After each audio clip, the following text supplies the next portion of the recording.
Morning students. कैसे हैं आप सभी? आइए, welcome to accounts boss my YouTube channel. Chapter मैं आपको पढ़ा रहा हूँ retirement of a partner. Lecture आज होगा 3। टॉपिक होगा बच्चे, आज नया टॉपिक है अकाउंटिंग ट्रीटमेंट ऑफ गुडविल। जैसे कि आपने accounting treatment of goodwill change in profit sharing ratio में पढ़ा था छोटा सा, उसी प्रकार रिटायरमेंट में है। जरा एडमिशन में ट्रीटमेंट ऑफ गुडविल थोड़ा ज्यादा पढ़ना था, ठीक है ना। सबसे पहले जानते हैं कि गुडविल कैलकुलेट करना क्यों जरूरी है। रिटायरमेंट के समय जो रिमेनिंग पार्टनर होता है ना, कुछ शेयर गेन कर लेता है। रिटायरमेंट के समय कुछ रिमेनिंग पार्टनर शेयर गेन कर लेता है। वैसी स्थिति में कंपनसेशन के रूप में रिटायरिंग पार्टनर जो है ना, वो क्या करेगा ना, गुडविल ले जाएगा, है ना। क्या हमने बताया कि मान लेते हैं 3 पार्टनर है, ए बी सी, और बी रिटायर कर गया, तो इसके शेयर को ए और सी गेन करेगा। अगर क्वेश्चन कुछ नहीं बोला है तो मान लेते हैं, लेट सपोज ए और सी इसके शेयर को गेन कर लिया। अब गेन ये लोग प्रॉफिट का शेयर किया है, तो बदले में कंपनसेशन के रूप में ये दोनों जो पार्टनर है वो रिटायरिंग पार्टनर को कुछ गुडविल का शेयर देगा। बात समझ रहे हैं? क्योंकि ऐसे भी समझो, गुडविल के क्रिएशन में बी का भी पूरा योगदान होगा, क्योंकि बी एक पुराना पार्टनर था, वो अब रिटायर हो रहा है। तो जो बिजनेस चलाया गया होगा उसमें तीनों पार्टनर का योगदान होगा, और जब कोई पार्टनर रिटायर हो रहा है तो वो अपने साथ अपने हिस्से का गुडविल जरूर लेके जाएगा, ठीक है ना। इसलिए गुडविल को कैलकुलेट करना जरूरी हो जाता है at the time of retirement. Clear concept है बच्चे? तो भाई कितना अमाउंट होगा? तो retiring partner share of goodwill equal to value of firm's goodwill. जो भी गुडविल आएगा फॉर्म का, उसमें शेयर ऑफ प्रॉफिट सेक्रीफाइस्ड या ही शेयर ऑफ प्रॉफिट, दोनों का मतलब वही हुआ। बी अपना पूरा शेयर तो सेक्रीफाइस कर रहा है, इसका मतलब है मान लेते हैं कि इसकी शेयर रेशियो 3:2:1 है, तो हम गुडविल की वैल्यू मान लेते हैं 50,000 है। तो फॉर्म का गुडविल का वैल्यू 50,000 है, तो इसमें इंटू कर देंगे 2/6। अब 2/6 उसके शेयर के नाम से समझो, या बी जितना सेक्रीफाइस किया उतना समझो। जाहिर सी बात है, उसका जितना शेयर है वही उतना सेक्रीफाइस करेगा। उससे ज्यादा ना कर सकता है, ना उससे कम सेक्रीफाइस कर सकता है। मेरे पास 2 रुपया है तो हम 2 ही रुपया सेक्रीफाइस करेंगे, है ना। तो क्लियर कॉन्सेप्ट यहाँ पे आ गया बच्चे कि retiring partner share of goodwill equal to value of firm's goodwill into share of profit sacrificed या ही शेयर ऑफ प्रॉफिट, ठीक है ना। अब थोड़ा कॉन्सेप्ट समझते हैं। Value of such goodwill is adjusted through concern partners capital और करेंट अकाउंट। एकदम रूल याद रखिएगा, ये जो गुडविल अकाउंट है, ये जो वैल्यू निकला है, उसको एडजस्ट हमेशा किया जाता है कैपिटल अकाउंट के थ्रू या करेंट अकाउंट के through. Goodwill account is not recorded when no consideration in money or money worth has been paid. मतलब कि गुडविल को रिकॉर्ड नहीं किया जाता इन द बुक्स में जब कोई कंसिडरेशन मनी या मनी वर्थ में पे नहीं किया जाता है। अब आते हैं अकाउंटिंग ट्रीटमेंट ऑफ गुडविल पे। बड़ा आसान है बच्चा। सबसे पहले तो मैंने अकाउंटिंग ट्रीटमेंट आपको ओल्ड गुडविल का सिखाना है। वैसे सिखाना क्या है, आप जब रिटायरमेंट में आए हो ना, जब आप रिटायरमेंट में आए हो तो आप 2 चैप्टर पढ़ ही के आए होगे। Change in profit sharing ratio आपने पढ़ा होगा, फिर आपने एडमिशन ऑफ ए पार्टनर पढ़ा होगा, और फिर आप रिटायरमेंट में आए हो। और मैंने पहले ही बताया था, इन तीनों ही चैप्टर में ऑलमोस्ट 80% 90% टॉपिक सेम है। तो आप ऑलरेडी, तो वैसी स्थिति में आप क्या करोगे, ये राइट ऑफ का एंट्री ऑलरेडी आप जानते होंगे कि गुडविल को कैसे राइट ऑफ किया जाता है, ओल्ड गुडविल को कैसे राइट ऑफ किया जाता है। आप एंट्री ऑलरेडी जान रहे होंगे, फिर भी मैं आपको बता देता हूं। ऑल पार्टनर्स कैपिटल और करेंट अकाउंट दिया to goodwill account. Goodwill account create क्यों होगा भाई, मैं थोड़ा जरा बता दूं। जब भी गुडविल अकाउंट जो है ना, आप अगर क्लोज करेंगे, जब गुडविल अकाउंट को क्लोज करेंगे, चूंकि ये एक एसेट है, और जब आप क्लोज करेंगे तो ये हो जाएगा क्रेडिट, ठीक है ना। अब चूंकि ये बैलेंस शीट के अंदर में है, ये बैलेंस शीट के अंदर की बात है, मतलब ये गुडविल परचेज गुडविल होगा, ठीक है, तभी तो आपको आपके बुक्स ऑफ अकाउंट में दिख रहा है। तो जो भी गुडविल आपके बुक्स ऑफ अकाउंट में दिख रहा है, मतलब बैलेंस शीट के एसेट साइड में दिख रहा है, वो परचेज गुडविल होगा और इस गुडविल पे सारे पार्टनर्स का हक होगा। तो इसीलिए ये गुडविल सारे पार्टनर्स के बीच में डिस्ट्रीब्यूट होगा और जब भी पार्टनर्स के बीच में डिस्ट्रीब्यूट होगा तो उनकी कैपिटल घट जाएगी और उनकी कैपिटल घटेगी तो डेबिट हो जाएगा। ठीक है, आगे बढ़ते हैं। When goodwill account is not raised, अगर हम बात करें वैल्यूड गुडविल की ट्रीटमेंट का, वैल्यूड गुडविल की ट्रीटमेंट वो था ओल्ड गुडविल का ट्रीटमेंट। अगर हम बात करें वैल्यूड गुडविल के ट्रीटमेंट का, तो यहां दो सिचुएशन होती है, जब वैल्यूड गुडविल को रेज करें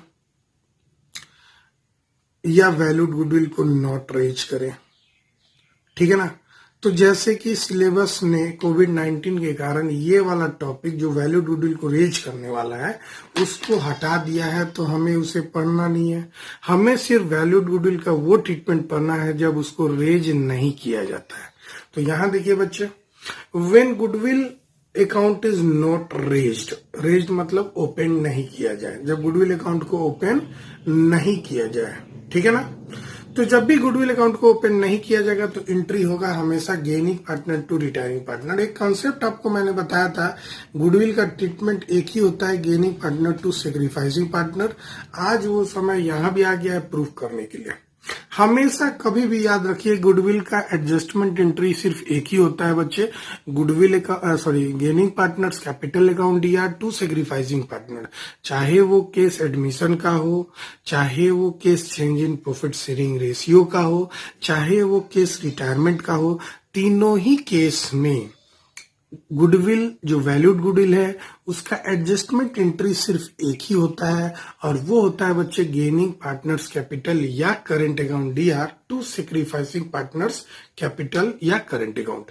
अब यहाँ पे सेक्रीफाइसिंग पार्टनर के जगह पे रिटायरिंग पार्टनर इसलिए बोला गया है क्योंकि यहाँ जो ABC था, B रिटायर हो रहा है तो वो क्या कर रहा है बच्चे, अपना शेयर सेक्रीफाइस कर रहा है A और C को।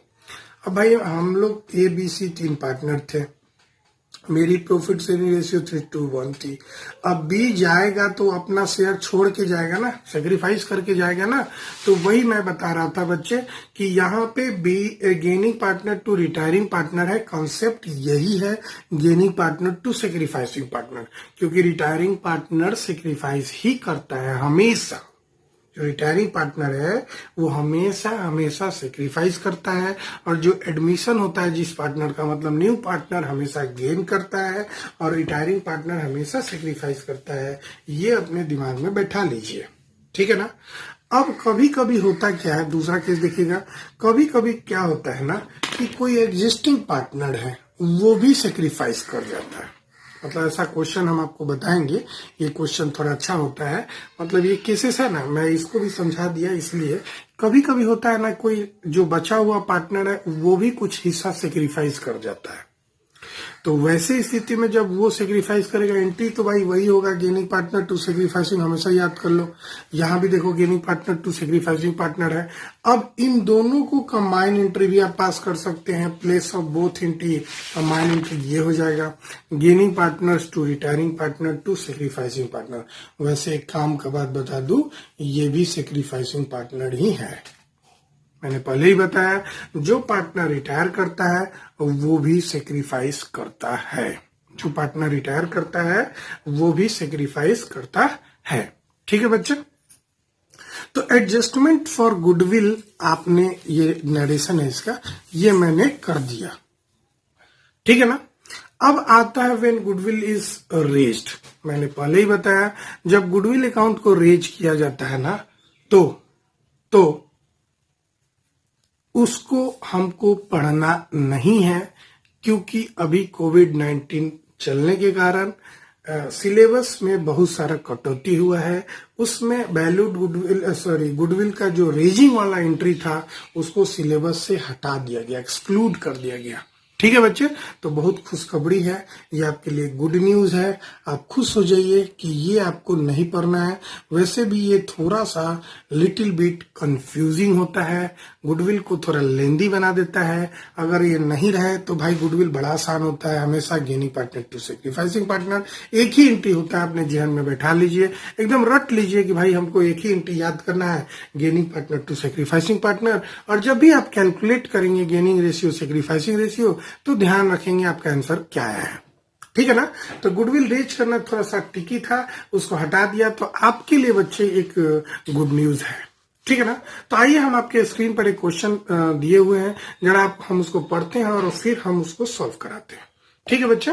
तो आइए, P Q R equal partners, मतलब ये ओल्ड रेशियो जो है ना उनका बराबर बराबर है।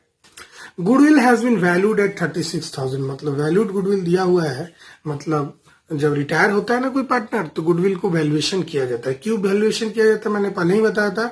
गुडविल का वैल्यूएशन करने की जरूरत रिटायरमेंट के समय इसलिए पड़ती है क्योंकि जो रिटायरिंग पार्टनर है वो अपना प्रॉफिट छोड़ के जा रहा है, तो बदले में वो गुडविल लेके जाएगा, कंपनसेशन के रूप में गुडविल लेके जाएगा। इसीलिए गुडविल का वैल्यूएशन करना रिटायरमेंट के समय जरूरी हो जाता है। तो जो वैल्यूड करके गुडविल आया है उसकी वैल्यू है 36,000। Retire on R's retirement from the firm, P and Q agree to share profit in the ratio of 3:2। यानी ये वाला जो रेशियो दिया हुआ है वो न्यू रेशियो दिया हुआ है, क्योंकि P Q R में से R रिटायर हो गया और P एंड Q का फ्यूचर रेशियो दिया हुआ है। आपको जर्नल एंट्री बनानी है आर्स के रिटायरमेंट पे R के शेयर ऑफ गुडविल के लिए। मतलब कहने का मतलब है कि आपने यहाँ पे गौर से देखा कि बच्चे एकदम आसान है, कोई भारी नहीं है। अब सवाल ये उठता है कि सर इसके सॉल्यूशन कैसे बनाएंगे हम। तो सॉल्यूशन कैसे बनाएंगे उसकी चिंता छोड़िए और मेरे साथ एक क्वेश्चन को प्रैक्टिस कीजिए। जब आप प्रैक्टिस करेंगे तो आपका कॉन्सेप्ट क्लियर हो जाएगा। 1 नंबर, सबसे पहले तो एंट्री हमको करने से पहले स्पेस छोड़ देते हैं, वर्किंग नोट पे आ जाते हैं। अब सवाल ये उठता है कि सर वर्किंग नोट क्यों। भाई वर्किंग नोट क्यों? For calculation of, working note number 1, calculation of gaining ratio, calculation of gaining ratio. ये गेनिंग रेशियो निकालने के लिए हमको कैलकुलेशन करना पड़ेगा। ठीक है ना। तो आइए हम लोग कैलकुलेशन करते हैं कौन कितना गेन किया। अब याद रखिएगा गेनिंग रेशियो का फॉर्मूला तो होता है new ratio minus, gaining ratio का फॉर्मूला होता है new ratio minus old ratio, formula तो यही होता है। और सेक्रीफाइसिंग रेशियो का फॉर्मूला होता है old ratio minus new ratio. ये तो फॉर्मूला हमेशा के लिए याद रखिएगा। लेकिन मैंने कैलकुलेशन पॉइंट ऑफ व्यू से एक ही फॉर्मूला बताया है कि हमेशा old ratio minus new ratio घटाइए, और जब भी कोई माइनस में आ जाना बच्चे तो समझिएगा कि वो गेन किया है। वैसे अगर फॉर्मूला लिखने के लिए आएगा तो gaining ratio equal to new ratio minus old ratio कीजिएगा, और sacrificing ratio equal to old ratio minus new ratio करिएगा। और जहां तक कैलकुलेशन की बात है, कोई भी चैप्टर हो एक ही चीज सीखे, नहीं तो कंफ्यूज हो जाइएगा। आप अलग अलग भी बनाइएगा, अगर कॉन्सेप्ट क्लियर है तो आप बता दीजिएगा।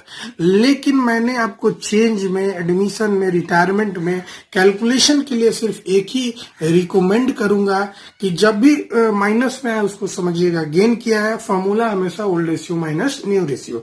ये मेरा कैलकुलेशन करने के लिए रिकमेंडेशन है आपको कि एक ही फॉर्मूला पूरे जगह अप्लाई कीजिएगा। हाँ, जब एक नंबर में फॉर्मूला लिखने के लिए आएगा तब आप बदल लीजिएगा कि गेनिंग रेशियो बराबर new ratio minus old ratio. जाहिर सी बात है गेन तभी करोगे जब न्यू रेशियो ज्यादा रहेगा, और हमेशा ज्यादा में से कम घटता है। ठीक है बच्चे, एकदम कॉन्सेप्ट क्लियर है ना बच्चे। तो आइए हम लोग निकालते हैं सबसे पहले पी कितना गेन किया, पीज गेन, क्योंकि पी क्यू आर था, रिटायर कर रहा है तो हम पी का गेन निकालेंगे। और ओल्ड रेशियो जो था पी का, जरा यहाँ पे देख लीजिए ओल्ड रेशियो बच्चे कितना था, इक्वल था, तो यानी कि पी का गेन हो गया 1/3 माइनस, और यहाँ न्यू रेशियो देखो 3/5 होगा, 3:2 है तो यहाँ पे हम लिख दिए बच्चे 3/5। अभी अगर हम एलसीएम की बात करें बच्चे तो ये हो जाएगा 15, और यहाँ 5 हो जाए 5 और 9, यहाँ -4/15 है। तो जाहिर सी बात है निगेटिव फिगर है तो ये गेन कर गया। है ना। वैसे आप न्यू में से ओल्ड भी घटाइएगा और 4/50 ही आएगा, लेकिन वहां पे प्लस मतलब गेन होगा, ठीक है ना। क्योंकि आपने अभी अभी एडमिशन पढ़ा है, वहां पे आपने देखा था कि sir old ratio minus new ratio घटाते थे और जो माइनस रहता था गेन था, हम उसी को कंटिन्यू कर दिए हैं ताकि आप में कंफ्यूजन ना हो।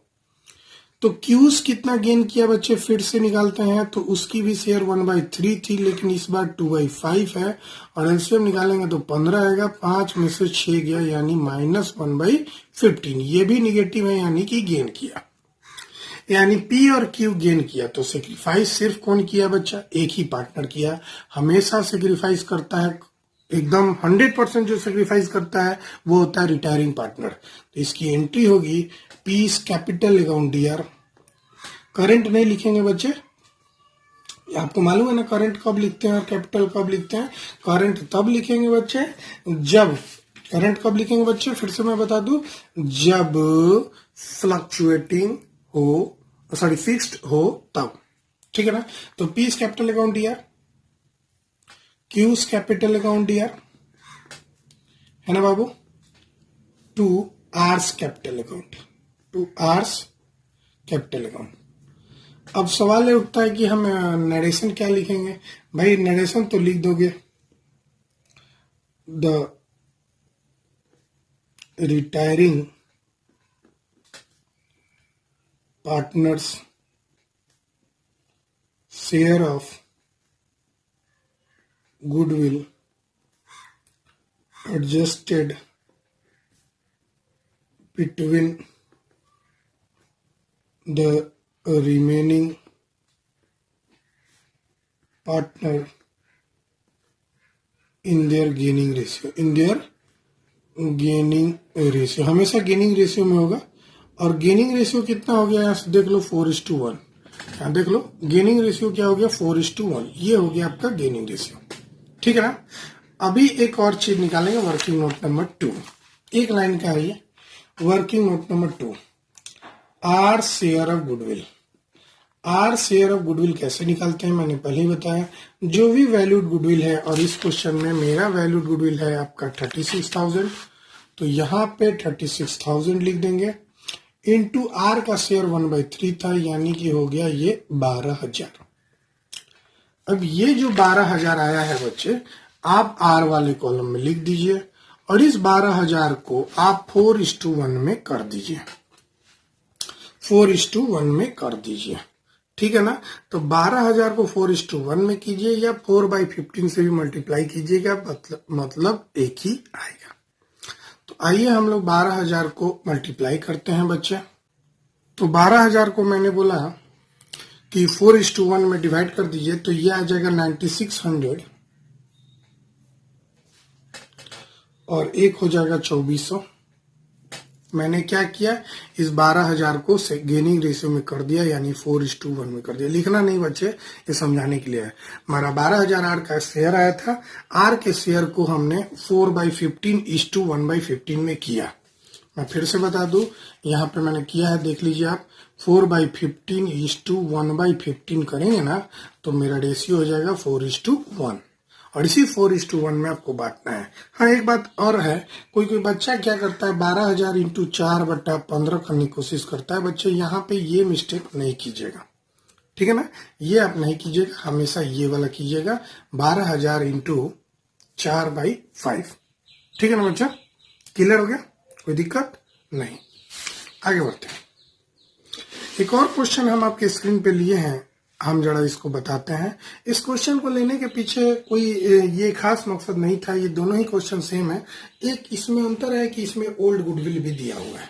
देखिए जरा, A B and N R partner sharing profit and losses in the ratio 14:5 respectively. यहाँ पे बी रिटायर कर गया and surrender 5/25 share in favour of A, मतलब बी रिटायर कर गया और अपने शेयर में से 5/25 ए को दे दिया, और the goodwill of the firm is valued eight 2-year purchase of super profit based on average profit of last 3 year। The profit for the 3-year year 50, 55, 60,000 respectively, और नॉर्मल प्रॉफिट सिमिलर फॉर्म दिया हुआ है 30,000। Goodwill already appear in the book दिया हुआ है 75,000, मतलब already appear का मतलब कहता है इसको ओल्ड गुडविल, ऑलरेडी अपेयर का मतलब बोला जाता है बच्चे ओल्ड गुडविल, ठीक है ना। और दूसरी बात है यहाँ वैल्यूड गुडविल आपको फाइंड आउट करना होगा, आपको वैल्यूड गुडविल फाइंड आउट करना पड़ेगा, निकालना पड़ेगा, ठीक है ना। और उसी बात एक और चीज लिखा हुआ है, the profit of the first year after B's retirement, B के रिटायरमेंट के बाद पहले ईयर का जो प्रॉफिट था 1,00,000, इसकी भी एंट्री करनी होगी। देखो क्योंकि यहाँ पे लिखा हुआ है स्पेशली, ये एग्जाम में 4 मार्क्स का क्वेश्चन आया था बोर्ड में। Give the necessary journal entries to adjust goodwill and distribute profit showing your workings, मतलब आपको वर्किंग्स भी दिखाने थे, वर्किंग नोट भी दिखाने थे। तो इस क्वेश्चन में आपने क्लियरली देखा कि इस क्वेश्चन में आपको वैल्यूड गुडविल निकाल के नहीं दिया हुआ है, आपको वैल्यूड गुडविल निकालना है। पहली बात तो वो हो गया, और दूसरी बात हो गया कि यहाँ ओल्ड गुडविल भी दिया हुआ है, और तीसरी बात हो गया कि यहाँ पे एक प्रॉफिट भी दी हुई है। मतलब यहाँ पे तीन चीज आप देख रहे हैं, तीनों का आपको ट्रीटमेंट करना पड़ेगा, ठीक है बाबू। तो आइए हम लोग शुरू करते हैं। तो सबसे पहले तो यहाँ पे देख लीजिए, ये क्वेश्चन नंबर 2 का सॉल्यूशन है, और आपने क्वेश्चन अच्छे से पढ़ा होगा, है ना। तो क्वेश्चन नंबर 2 के सॉल्यूशन में सबसे पहले तो हम जर्नल एंट्री का स्पेस छोड़ देते हैं, और आपने गौर किया यहाँ पे इस क्वेश्चन में 3 जर्नल एंट्री करने हैं, 1 2 अंदाज ले रहे हैं हम, और 3। तो मैंने जर्नल एंट्री के लिए पूरे पेज ही छोड़ दिया। आइए यहाँ पे एक वर्किंग नोट हम बनाते हैं, ठीक है बाबू। तो वर्किंग नोट आते हैं, ये पार्ट है क्वेश्चन का तो आपको करना ही पड़ेगा। तो वर्किंग नोट में सबसे पहले आते हैं नंबर 1 में, कैलकुलेशन ऑफ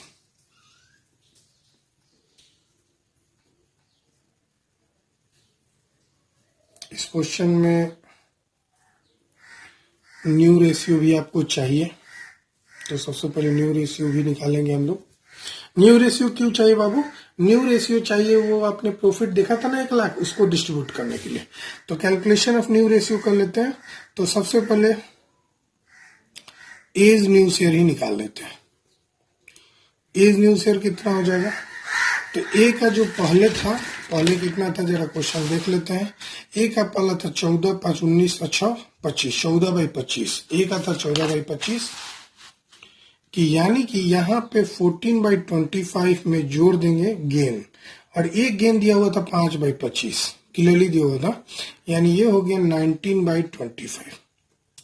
आते हैं एंस, ए बी एन था, तो एंस न्यू शेयर। अब एंस न्यू शेयर निकालने समय ध्यान देना कि यहां पे आपने देखा था इस क्वेश्चन में कि जो बी है उसका शेयर था, जो रिटायर कर रहा है उसका शेयर था 5/25। कितना था? 14, 5, 19 और 6, 25, मतलब 5/25। और यहाँ लिखा हुआ है B retire and surrendered his 5/25 share in favour of A. इसका मतलब बी जो रिटायर कर रहा है वो अपना पूरा शेयर ए को दे रहा है, पूरा शेयर ए को दे रहा है, मतलब सी एन का वही रहेगा जो पहले है, और एन का पुराना शेयर कितना है? 6/25। तो एन्स न्यू शेयर हमेशा 6/25 ही होगा। देयरफॉर न्यू रेशियो जो होगा वो होगा 19:6, और ये रिड्यूस भी नहीं होगा, इतना ही पे छोड़ देंगे। अब दूसरा वर्किंग नोट भाई क्या करना होगा जरा देखो, कैलकुलेशन ऑफ गुडविल देखे थे ना, कैलकुलेशन ऑफ बाबू गुडविल करना है। तो कैलकुलेशन ऑफ गुडविल में सबसे पहले तो आप निकालिए एवरेज प्रॉफिट, और एवरेज प्रॉफिट निकालने का फॉर्मूला 50, 55, 60 था बच्चों, हमको याद है हमने पढ़ा था। तो 50,000 प्लस 55,000 प्लस 60,000, ये जो 3 है इसको आप 3 से डिवाइड कर दीजिए। हम निकालते हैं तो ये हो जाएगा 5 का 5, 6, 5, 11, 5, 16, 165,000 डिवाइडेड बाई 3, 3 5 15, 3 5 15, ये हो जाएगा 55,000, ठीक है ना। अब आते हैं सुपर प्रॉफिट निकालते हैं। सुपर प्रॉफिट इक्वल टू हो जाएगा बच्चे average profit minus normal profit, है ना। आपका एवरेज प्रॉफिट आया बच्चे 55,000 और नॉर्मल प्रॉफिट है 30,000 क्वेश्चन में दिया हुआ। जरा हम लोग देख लेते हैं, उतना ही है ना। नॉर्मल प्रॉफिट देख लीजिए बच्चा, 30,000 अंडरलाइन भी किए थे, याद है हमको, ठीक है।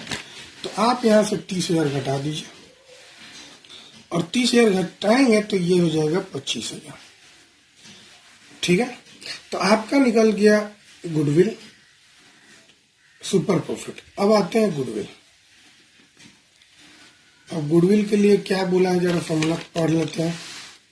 Based on the average profit और last year profit, goodwill is valued at 2 years purchase.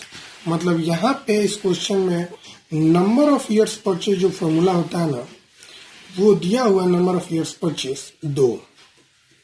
तो जाहिर सी बात है बच्चे, गुडविल इक्वल टू फॉर्मूला आपको याद होगा, नहीं याद है तो फिर से मैं लिख देता हूं, super profit into number of years purchase. तो सुपर प्रॉफिट आपके सामने है 25,000 और नंबर आपको दिया हुआ 2 यानी कि 50,000, है ना। अब इसके बाद एक और चीज निकालना है। सो बी शेयर, बी के शेयर कितने हो जाएंगे, तो जो फॉर्म का गुडविल है इनटू फॉर्म का गुडविल, इसको बोलते हैं फॉर्म का गुडविल। मैं यहां लिख देता हूं, ये बाबू फॉर्म का गुडविल है, याद रखिएगा, पूरे फॉर्म का गुडविल है, हमको बी शेयर के गुडविल से मतलब है। तो B share equal to firm goodwill into उसका जो शेयर है, उसका शेयर बी का कितना था, 5/25, 5/25, 25 से ये 2 मत में गया यानी कि 10,000 उसका शेयर आ गया, है ना।